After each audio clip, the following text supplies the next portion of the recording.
బంగారానికి ఎన్నటికీ విడదీయలేని అనుబంధం.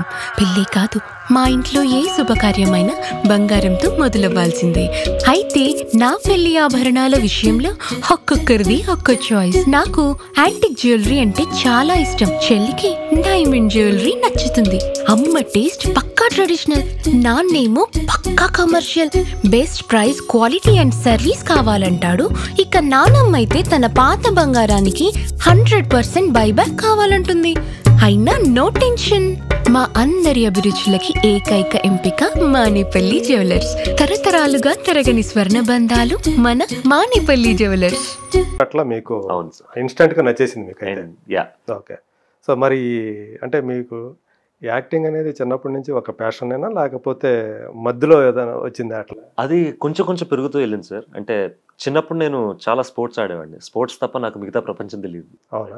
ఎక్కువ ఏది ఆడేవాళ్ళు? ఫుట్బాల్, క్రికెట్, హ్యాండ్బాల్ ఆడేవాడిని సార్. ఈ 3 స్పోర్ట్స్ నేను కాంపిటేటివ్ లెవెల్ దాకా ఆడాను. అండ్ సో దాని తర్వాత నేను ఎప్పుడైతే డాన్స్ చేయడం మొదలెట్టాను సార్, నేను ఒక 11th 12th ఆ టైంలో డాన్స్ చేయడం మొదలెట్టా. అవునా? నేను చిరంజీవి గారి పెద్ద ఫ్యాన్ అండి. సో చిన్నప్పటి నుంచి ఒక చిరంజీవి గారి డాన్స్ అంటే పిచ్చి.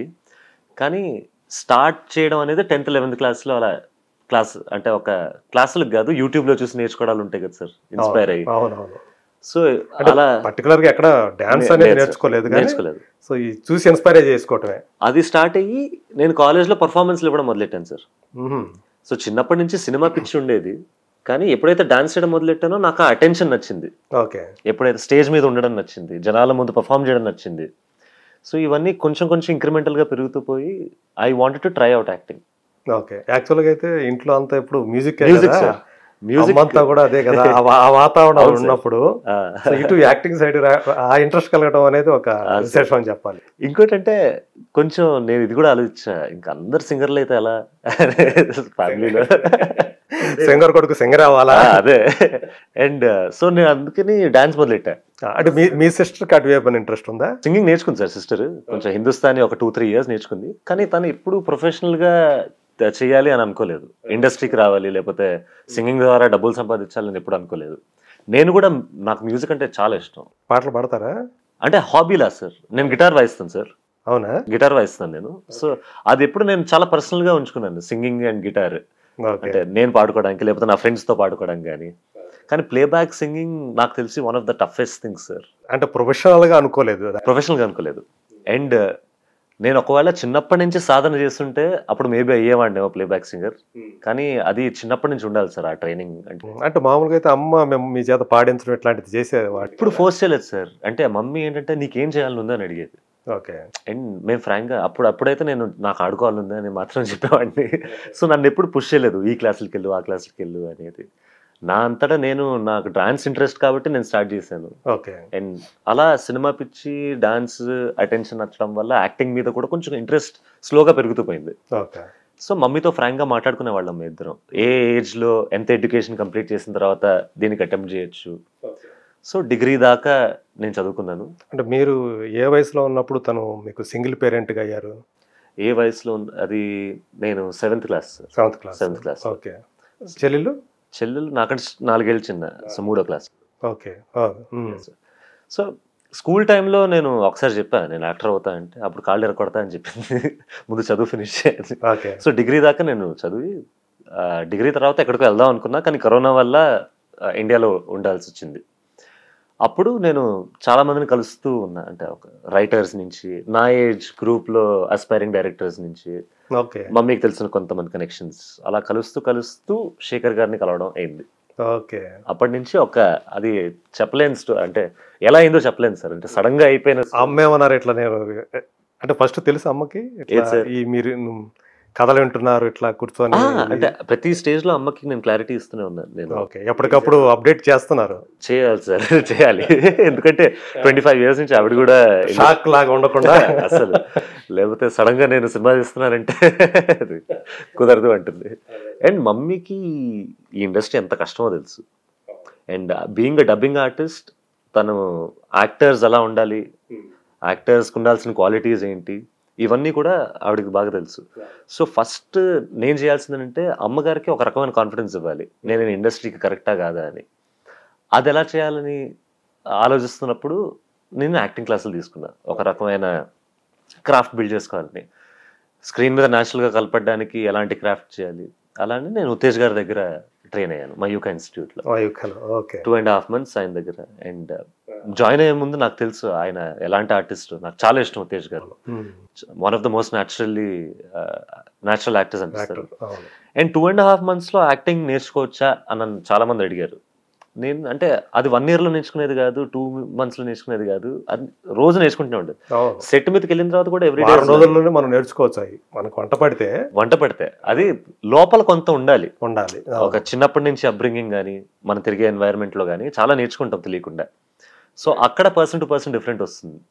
2 months ఎవరు నేర్చుకుంటున్నారు, 6 months. కానీ ఆ 2.5 months నాకు ఏదో మ్యాజిక్ అయింది అక్కడ ఉత్తేజ్ గారితో. నాకు చాలా క్లారిటీ వచ్చింది. అంటే ఒక రోల్లోకి ఎలా దిగాలి, నా ఓన్ ప్రాసెస్ ఎలా ఉంటుంది, మెమరీ అంటే డైలాగ్స్ ఒక మోనోలాగ్ వస్తే దాని ట్రిక్ ఏంటి గుర్తుపెట్టుకోవడానికి అన్ని ఇది చాలా హెల్ప్ అయ్యేది. అంటే మన ఓన్ స్టైల్ కూడా ఎలా ఏర్పరచుకోవాలి, ఇది కూడా దాంట్లో ఓన్ స్టైల్ అంటూ స్పెసిఫిక్గా కాదు సార్. కానీ ఫస్ట్ నాకే అనిపిస్తుంది ఆ రోల్ చూస్తే, ఆ రోల్ చదివిన తర్వాత నాకే అనిపిస్తుంది తర్వాత డైరెక్టర్ గారి విజన్ ఏంటి, ప్రొడ్యూసర్ గారు ఏమంటున్నారు. సో ఇవన్నీ తీసుకున్న తర్వాత అల్టిమేట్లీ ఆడియన్స్ దగ్గర ఎంత న్యాచురాలిటీ చూపించాలి. ప్రతి యాక్టర్కి ఒక డిఫరెంట్ ప్రాసెస్ ఉంటుంది సార్. అంటే అండ్ ఆ ప్రాసెస్ ఎక్స్ప్లెయిన్ చేయడం కూడా అంతే కష్టం అనిపిస్తుంది నాకు. ఎలా అంటే అది అయిపోద్ది అని అంటారు యాక్టర్స్ అయితే, కానీ అది మాత్రం చాలా హెల్ప్ చేసింది సార్ మయూకా ఇన్స్టిట్యూట్. అండ్ మయూకాలో మాకు నేర్పించేది అక్షరాలు తెలుగుతో నేర్పిస్తారు. ఓకే. సో నేను తెలుగు నేర్చుకున్నాను. అఫ్కోర్స్ 10 ఏళ్ళు సెకండ్ లాంగ్వేజ్గా నా తెలుగు ఉండింది. కానీ మధ్యలో కాలేజ్లో పెద్ద గ్యాప్ వస్తుంది కదా సార్, 5-6 years సడన్ గా మీరు రాయరు తెలుగు. నేను సడన్ గా ఈ అక్షరం ఏదో ఉండింది, అది ఏ ఒత్తు పెట్టాలి అని. కానీ మయూకా అందులో కూడా చాలా హెల్ప్ చేసింది. నేను తెలుగు ప్రాక్టీస్ చేశాను మళ్ళీ. ఎంత హెల్ప్ చేసిందంటే ఇప్పుడు నాకు వచ్చిన సర్కార్ నౌకరీ స్క్రిప్ట్ అంతా తెలుగులోనే రిటర్న్. అవునా, చదువుకున్నా. డైలాగ్ నుంచి అన్ని తెలుగులోనే రిటర్న్. ఓకే. అండ్ చాలా అది కూడా చాలా హెల్ప్ అయింది. భాష మీద స్పష్టత అండ్ ప్రొనౌన్సియేషన్ ఇవన్నీ. పైగా అమ్మ తెలుగులో తెలుగు రాకపోతే బాగోదు. చిన్నప్పుడు అనుకునేవాడిని మాకు తెలుగు వచ్చు కదా, ఎందుకు నేర్చుకోవాలి మళ్ళీ కొత్త లాంగ్వేజ్ నేర్చుకుందాం. అవన్నీ ఇప్పుడు అర్థమవుతున్నాయి నాకు. మాతృభాష ఎంత ఇంపార్టెంట్ అనేది. అంటే మాతృభాష వచ్చుంటే మనం ఏదైనా ఎక్స్ప్రెస్ చేయడానికి ఈజీ అవుతుంది. ఓకే. సో ఒక నటుడిగా అయిన తర్వాత ఈ ప్రాసెస్ ఎంజాయ్ చేస్తూ చేశారంటే ఏమైనా కొంచెం ఆ టెన్స్ అనేది ఏమైనా ఉందా? మనం ఇప్పుడు పరీక్ష రాసేసాము, రిజల్ట్ రాబోతుంది. ఇదంతా బ్యూటిఫుల్ ఫీల్ అంటే సార్, ఫస్ట్ డే సెట్ ఒక రకమైన పరీక్ష, ఫస్ట్ టైం రాఘవేంద్రరావు గారిని కలవడం ఒక పరీక్ష, డైరెక్టర్ ని ఇంప్రెస్ చేస్తున్నానా రోజు పరీక్ష. మైండ్ లో వచ్చేస్తుంటుంది మనకు తెలియకుండానే. మైండ్ లోకి తెలియకుండా ఎట్లా చేస్తున్నాం, ఆయన నిజంగా ఇంప్రెస్ అవుతున్నాడా లేదా. నేను ఒక 100 questions అడిగేవాడిని డైరెక్టర్ గారిని. సార్ పక్కా చెప్పండి ఇది కరెక్టేనా, ఈ షాట్ ఓకేనా, మళ్ళీ కావాలంటే చేస్తాను నేను, మళ్ళీ చేస్తాను. ఇది జరుగుతా ఉంటుంది. మీరైతే కాంప్రమైజ్ అవ్వదు. ఎందుకంటే ఇనీషియల్ ఫేజ్ లో నాకే డౌట్లు ఉంటాయి చాలా, నేను ఎలా చేస్తున్నా అనేది. నేను ఎప్పుడు స్క్రీన్ మీద నన్ను నేను చూసుకోలేదు ఎలా చేస్తున్నాను అనేది. ఇప్పుడు జరగబోతుంది అది. ఇది ఒక పరీక్ష. మళ్ళీ రిలీజ్ డబ్బింగ్ చెప్పేటప్పుడు డబ్బింగ్ ఒక పరీక్ష. అమ్మో, డబ్బింగ్ అయితే నేను ఫస్ట్ మమ్మీ దగ్గరికి వెళ్ళి ఇలా దండం పెట్టి ఎలా చెప్తారు డబ్బింగ్ మీరు అని. కరెక్ట్ గా దానికి సింక్ అయ్యేటట్టు టైమింగ్ అండ్ మనం అనుకుంటాం సార్, ఇప్పుడు మనం ఇలా మాట్లాడుకుంటే ఇక్కడ ఒక సీన్ నడుస్తుంటే ఇక్కడ ఒక రకమైన వాల్యూమ్ ఉంటుంది నా వాయిస్ లో. సడన్ గా 4 గోడల మధ్యకి వెళ్తే ఆ వాయిస్ మళ్ళీ అలాగే ఎలా వస్తుంది అనే డౌట్, ఆ ఎమోషన్ అలాగే ఎలా పండుతుంది అనే డౌట్. అందరూ ఎలా చెప్తారు అసలు, ఎలా చెప్తారు ఇవన్నీ చేసేదాకా అర్థం కాదు.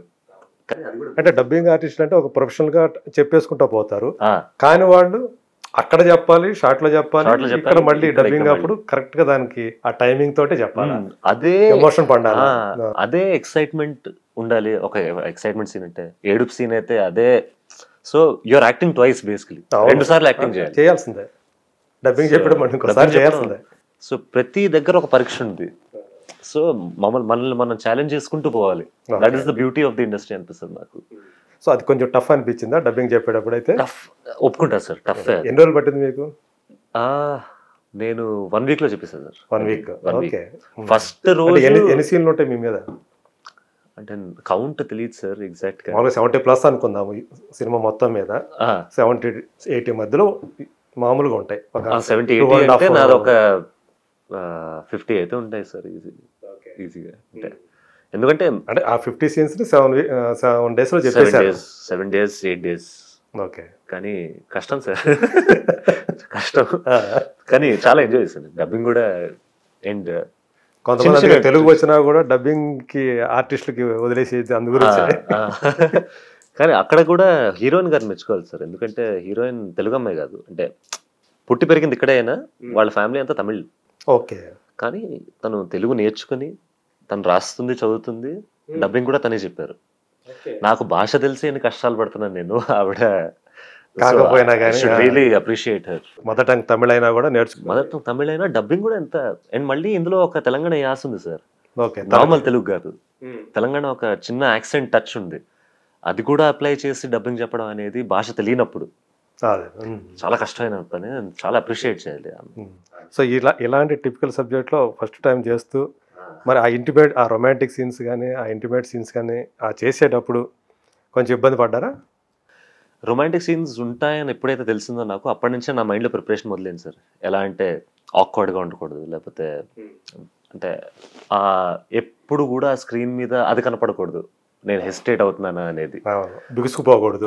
అది ఎలా బ్రేక్ చేయాలి అని ఆలోచిస్తూ ఉన్నా. కానీ అల్టిమేట్లీ ఏంటంటే అది చేసే అన్న ఒక మైండ్ సెట్లో ఉండే. ఏదైతే అయింది నువ్వు ఫ్రీగా చేసే, చూసుకుందాం స్క్రీన్లో ఎలా కనపడుతుందా అని ముందు ఒకసారి అనిపిస్తుంది. కానీ అక్కడ డైరెక్టర్ గారిని మళ్ళీ అప్రిషియేట్ అయ్యలేదు. ఎందుకంటే రొమాంటిక్ సీన్స్ అని లాస్ట్లో పెట్టారు. అప్పటిదాకా ఒక రకమైన ఫ్రెండ్షిప్ అయిపోయింది నాకు యాక్ట్రెస్కి.